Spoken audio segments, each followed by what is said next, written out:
En el corazón de Sinaloa, la violencia ha alcanzado un nuevo nivel de brutalidad. 6 cuerpos fueron encontrados en 3 puntos estratégicos: Culiacán, Navolato y El Dorado. Aparentemente, no se trataba de un ajuste de cuentas común. Junto a las víctimas, un mensaje perturbador. Estas personas habrían sido asesinadas por vender comida a los mayos, una de las facciones del Cártel de Sinaloa.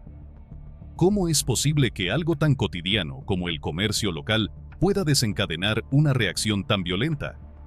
¿Qué dice esto sobre la disputa interna entre los chapitos y los mayos? La fractura dentro del cártel no es solo una guerra de poder, sino un conflicto que se extiende a cada rincón de la sociedad, afectando incluso a quienes no tienen participación directa en sus actividades ilícitas. ¿Quiénes eran estas víctimas? ¿Fue su destino una consecuencia inevitable de operar en un territorio tan disputado? Mientras los detalles comienzan a emerger, las preguntas se acumulan. Esta nueva ola de violencia no solo desafía al gobierno, sino también a la población, que se ve atrapada entre dos fuerzas implacables. El Cártel de Sinaloa, considerado una de las organizaciones criminales más poderosas del mundo, enfrenta una fractura interna que está transformando la dinámica del narcotráfico en México. Pero, ¿hasta dónde están dispuestas a llegar estas facciones en su búsqueda por el control? La respuesta, como siempre, parece escrita con sangre.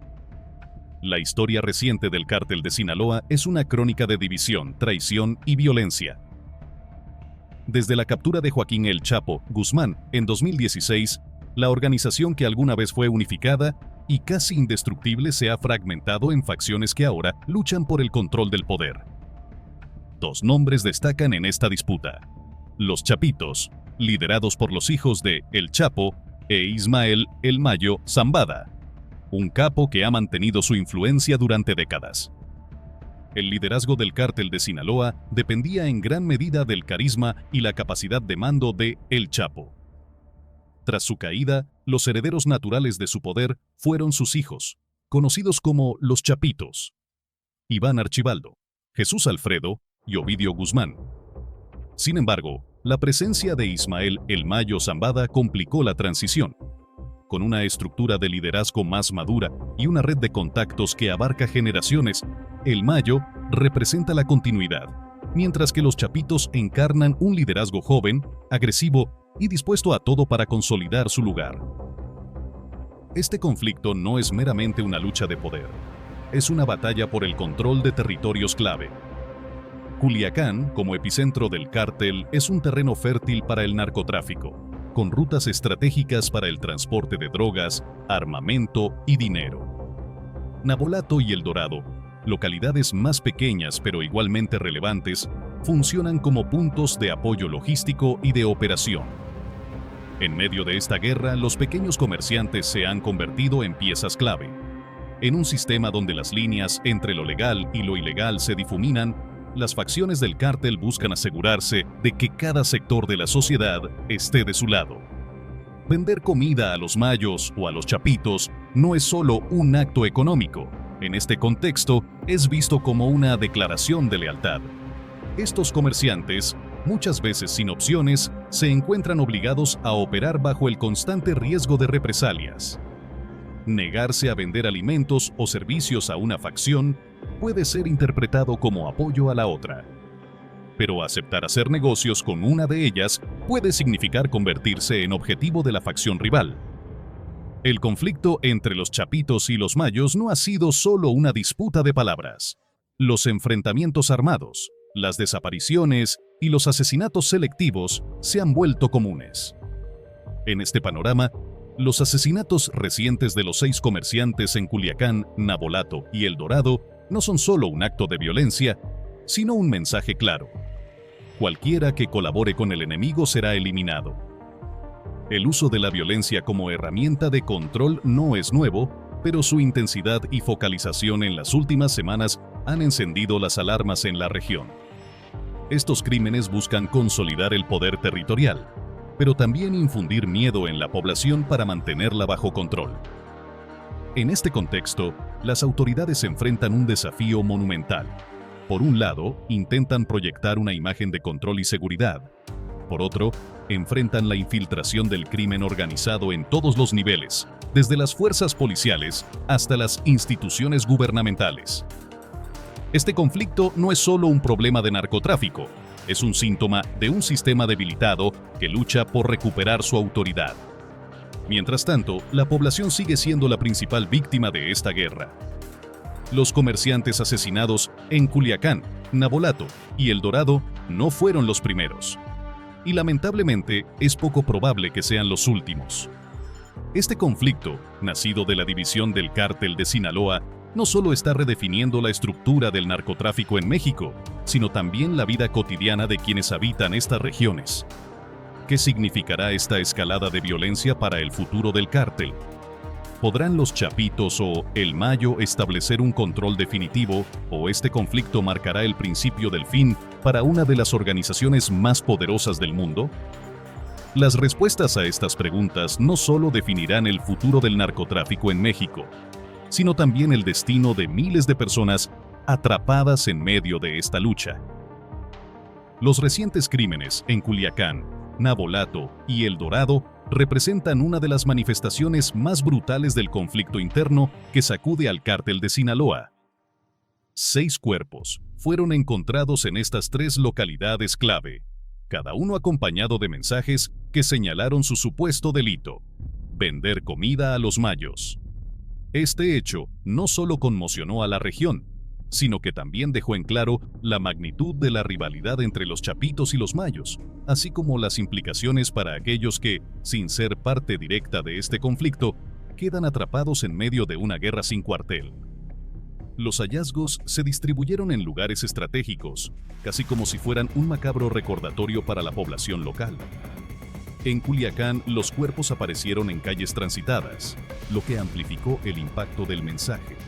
En Navolato, los restos fueron dejados en un área más rural, donde la violencia suele sentirse más intensa y menos visible para las autoridades.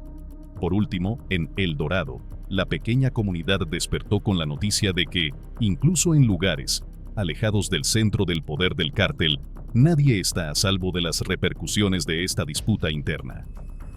Los asesinos no solo eligieron las ubicaciones por su conveniencia logística, sino también como una manera de demostrar que el alcance de su influencia es total y que las represalias pueden ocurrir en cualquier lugar. ¡Ay, no! ¡Ay! No, ven. Calmado. A la bestia. No, métete por acá.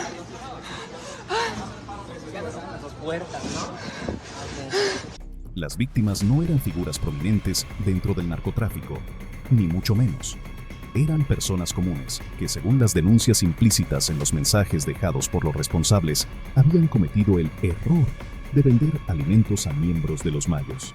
Entre ellos se encontraban pequeños comerciantes, transportistas y trabajadores locales que buscaban ganarse la vida en una región donde la economía muchas veces depende de las actividades del crimen organizado. En un entorno donde la pobreza y la falta de oportunidades son comunes, rechazar un cliente, sin importar quién sea, no es una opción sencilla. Sin embargo, aceptar servir a alguien relacionado con una facción rival puede ser interpretado como una declaración de lealtad, una que las otras partes no están dispuestas a tolerar. Estos asesinatos no solo representan un castigo para los involucrados, sino que también son un mensaje claro dirigido a toda la comunidad. Las facciones del cártel no solo buscan eliminar cualquier posible apoyo a sus enemigos, sino también sembrar un miedo profundo que paralice cualquier resistencia o desobediencia. Los mensajes dejados junto a los cuerpos refuerzan esta intención. No son simples advertencias, sino declaraciones de poder. En ellos se evidencia la intención de los asesinos de dominar la narrativa local, dejando claro que sus reglas son absolutas y que cualquier violación será castigada con extrema violencia. El impacto de estos crímenes no se limita a las víctimas directas o a sus familias. Toda la región sufre las consecuencias de estos actos. Las comunidades donde fueron encontrados los cuerpos han experimentado un aumento en la tensión, con muchos habitantes optando por no salir de sus casas o por evitar hablar del tema por temor a represalias. Este silencio impuesto por el miedo es exactamente lo que las facciones del cártel buscan lograr. Cada asesinato no solo elimina a un presunto colaborador del enemigo, sino que también envía una advertencia efectiva a cualquiera que pudiera considerar actuar en contra de sus intereses. En este contexto, el miedo se convierte en una herramienta tan poderosa como las armas. Además, estos crímenes reflejan una estrategia más amplia dentro del conflicto entre los chapitos y los mayos. La violencia no es solo una forma de resolver disputas, también es una táctica para consolidar poder y proyectar fuerza. Los chapitos, en particular, han adoptado un enfoque más agresivo y visible, utilizando actos como estos para demostrar que tienen el control de la región y que no tolerarán ninguna forma de oposición. Para ellos, las muertes no solo eliminan posibles amenazas, sino que también fortalecen su reputación como líderes implacables. Sin embargo, este enfoque también tiene consecuencias imprevistas, ya que alimenta aún más la división y el resentimiento dentro del propio cártel, lo que podría llevar a una escalada aún mayor de violencia en el futuro. El simbolismo detrás de estos asesinatos es innegable. Cada cuerpo dejado en las calles de Culiacán, Navolato y El Dorado es un recordatorio tangible de las consecuencias de involucrarse, aunque sea indirectamente, con una facción rival.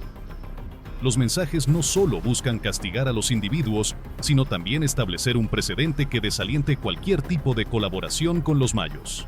Sin embargo, esta táctica también tiene el potencial de ser contraproducente. A medida que el miedo se extiende, la población local podría volverse cada vez más resentida hacia ambas facciones, creando un clima de descontento que, aunque difícil de articular abiertamente, podría manifestarse en formas inesperadas. El gobierno, como suele suceder en estos casos, parece estar luchando para responder de manera efectiva. Aunque las fuerzas de seguridad han intensificado su presencia en las áreas afectadas, la percepción general es que estas medidas son insuficientes para abordar la raíz del problema. La infiltración del crimen organizado en las instituciones locales dificulta aún más cualquier intento de restaurar el orden. Mientras tanto, la población continúa viviendo en un estado de incertidumbre, atrapada entre la violencia de las facciones del cártel y la aparente impotencia de las autoridades para protegerlos. La narrativa que rodea estos crímenes es compleja y profundamente arraigada en la historia del narcotráfico en Sinaloa. La región ha sido durante mucho tiempo un bastión del cártel de Sinaloa, y los conflictos internos no son algo nuevo. Sin embargo, la intensidad y la naturaleza específica de estos asesinatos señalan un cambio en la dinámica del poder. La guerra entre los chapitos y los mayos ya no se limita a enfrentamientos armados o operaciones clandestinas. Ahora se libra en las calles, a plena vista de todos, con un nivel de brutalidad que busca enviar un mensaje claro a cualquier persona que se atreva a desafiar su autoridad. En última instancia, los asesinatos en Culiacán, Navolato y El Dorado son una manifestación de un problema mucho más grande. Representan no solo la fragmentación del cártel de Sinaloa, sino también las profundas fallas estructurales en la región, donde la violencia y el miedo se han convertido en parte de la vida cotidiana. Mientras las facciones del cártel continúan luchando por el control, la población local sigue pagando el precio más alto, atrapada en un conflicto que parece no tener fin. El miedo se ha convertido en la principal herramienta de control en la guerra interna del cártel de Sinaloa. La brutalidad de los asesinatos, como los de los 6 cuerpos encontrados en Culiacán, Navolato y El Dorado, no es solo un acto de venganza o ajuste de cuentas. Estos crímenes sirven para sembrar el terror en la comunidad y disuadir cualquier tipo de apoyo hacia los rivales. La estrategia de infundir miedo busca asegurar que los habitantes, que ya viven bajo la sombra de la violencia, se mantengan en silencio y no desafíen las autoridades de las facciones en conflicto. Al eliminar cualquier forma de disidencia, las facciones logran consolidar su poder, ya que saben que la supervivencia depende del cumplimiento de sus reglas. Las tácticas de terror no son nuevas en el narcotráfico, pero la violencia explícita y pública con la que se llevan a cabo estos asesinatos marca un punto de inflexión. Los cárteles no solo matan a los presuntos traidores o a los que consideran una amenaza directa, también asesinan a cualquiera que se cruce en su camino, incluso a aquellos que, como los comerciantes de alimentos, simplemente realizan su trabajo. Este tipo de violencia indiscriminada hace que cualquier interacción con los miembros de una facción rival se convierta en un acto de traición con consecuencias fatales. El miedo se convierte en un medio de sometimiento, donde la gente prefiere callar antes que hablar y sufrir represalias. En este contexto, el silencio se transforma en un mecanismo de supervivencia, donde los habitantes saben que decir lo incorrecto o actuar en contra de lo que dictan los grupos del crimen organizado puede significar la muerte. El control social que logran ejercer las facciones a través del miedo es profundo. En muchas áreas de Sinaloa, la policía y las autoridades locales han perdido su capacidad de influir en las decisiones de la población. Esto se debe a la infiltración del narcotráfico en las instituciones, un fenómeno que dificulta cualquier intento de justicia o de intervención efectiva. Así, los cárteles funcionan como la única estructura de poder real en estas regiones. La población, consciente de que no pueden confiar en el gobierno para recibir protección, se ve obligada a alinearse, al menos de manera pasiva, con los grupos criminales. De este modo, el miedo no solo paraliza a la sociedad, sino que la mantiene dividida y controlada, evitando cualquier tipo de resistencia organizada. En cuanto a la comunidad, este estado de terror tiene efectos devastadores. La constante amenaza de muerte por simple asociación con un grupo rival crea un ambiente en el que la confianza se desvanece y el miedo se convierte en el principal motor de las relaciones sociales. Los habitantes viven en constante alerta, temerosos de que cualquier movimiento incorrecto pueda ponerlos en la mira de los criminales. El miedo también genera desplazamientos forzados, ya que aquellos que pueden hacerlo intentan escapar de las áreas más afectadas por la violencia, buscando refugio en otros lugares más seguros, aunque esto rara vez garantiza la paz. Además, este clima de terror crea una cultura de desconfianza, donde las personas dejan de ayudarse entre sí por temor a ser percibidas como informantes o colaboradores de las facciones rivales. Este miedo también tiene un impacto psicológico profundo en las comunidades afectadas. Las personas se sienten atrapadas entre la necesidad de sobrevivir y la imposibilidad de encontrar una salida a la violencia que la rodea. La constante inseguridad y la ausencia de justicia alimentan un sentimiento de desesperanza que permea la vida cotidiana. Las víctimas indirectas de esta guerra, como los niños que crecen en estos entornos, desarrollan una percepción distorsionada de la violencia, viéndola como parte normal de la vida. Esto, a su vez, perpetúa el ciclo de violencia, ya que las nuevas generaciones crecen en un contexto donde la criminalidad se normaliza y el miedo se transmite como una forma de vida.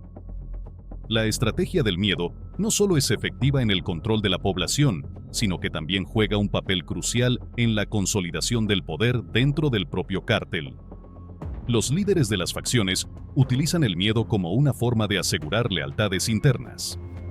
La amenaza de represalias contra los miembros que intenten traicionar o cambiar de bando es constante, lo que refuerza la disciplina interna y garantiza que nadie se atreva a desafiar la autoridad de los líderes. De esta manera, las facciones se aseguran de que su control no solo se extienda sobre la comunidad, sino también sobre sus propios miembros, evitando que surjan disidencias que puedan poner en peligro la estabilidad del grupo. La violencia, entonces, se convierte en un medio para mantener la cohesión interna y evitar que el cártel se fragmente aún más. En un ambiente donde el miedo es la norma, la convivencia se vuelve casi imposible y las posibilidades de reconstruir una sociedad en paz se desvanecen cada vez más. La ola de violencia que ha azotado Sinaloa en los últimos meses tiene implicaciones mucho más profundas que las meras disputas entre cárteles. Si bien la lucha por el poder entre los chapitos y los mayos es el motor principal de este conflicto, las repercusiones de esta guerra interna van más allá de las fronteras de las facciones del cártel. La sociedad en general sufre las consecuencias de un ciclo de violencia sin fin, que deja una estela de destrucción tanto en la infraestructura social como en las vidas de los inocentes atrapados en el medio. La brutalidad de los asesinatos, como los ocurridos en Culiacán, Navolato y El Dorado, es solo la punta del iceberg de una crisis que involucra a toda la región. A medida que las facciones luchan por consolidar su dominio, las víctimas no solo son los involucrados directamente en el narcotráfico, sino también aquellos que, sin quererlo, quedan atrapados en el fuego cruzado. El mensaje detrás de los asesinatos de estos 6 cuerpos no es solo un recordatorio de la brutalidad de los cárteles, sino una advertencia más amplia sobre el futuro del narcotráfico en la región. Si la violencia continúa escalando, es probable que el cártel de Sinaloa pierda incluso su capacidad de controlar las zonas que ahora están en disputa. En lugar de consolidarse como una organización poderosa y unificada, el cártel podría verse debilitado por sus propias luchas internas, creando un vacío de poder que podría ser aprovechado por otros actores del crimen organizado. Sin embargo, mientras este proceso de fragmentación ocurre, las consecuencias para la sociedad en su conjunto serán devastadoras, ya que la violencia solo aumentará, generando más desplazamientos, más víctimas inocentes y una mayor desconexión entre las autoridades y las comunidades afectadas. En el futuro, esta ola de violencia podría tener un impacto duradero en el narcotráfico en México y en otras regiones. La división interna de los cárteles y el fortalecimiento de facciones rivales podría abrir la puerta a una competencia aún más sangrienta por el control de rutas, mercados y territorios. Pero, al mismo tiempo, esta inestabilidad podría debilitar a las organizaciones criminales, lo que podría generar nuevas dinámicas en la lucha contra el narcotráfico. En cualquier caso, el costo humano de esta guerra interna será difícil de medir, pero es claro que la vida de miles de personas ya está siendo destruida por la violencia que se desata en las calles de Sinaloa. En este contexto, el futuro de Sinaloa y de otras regiones afectadas por la violencia del narcotráfico parece incierto. La guerra interna en el cártel de Sinaloa podría cambiar la naturaleza del crimen organizado en México, pero no sin antes dejar un rastro de destrucción y sufrimiento que será difícil de superar para las comunidades atrapadas en el conflicto. La violencia desatada en Sinaloa, especialmente los recientes asesinatos en Culiacán, Navolato y El Dorado, es un reflejo claro de las tensiones internas dentro del cártel de Sinaloa.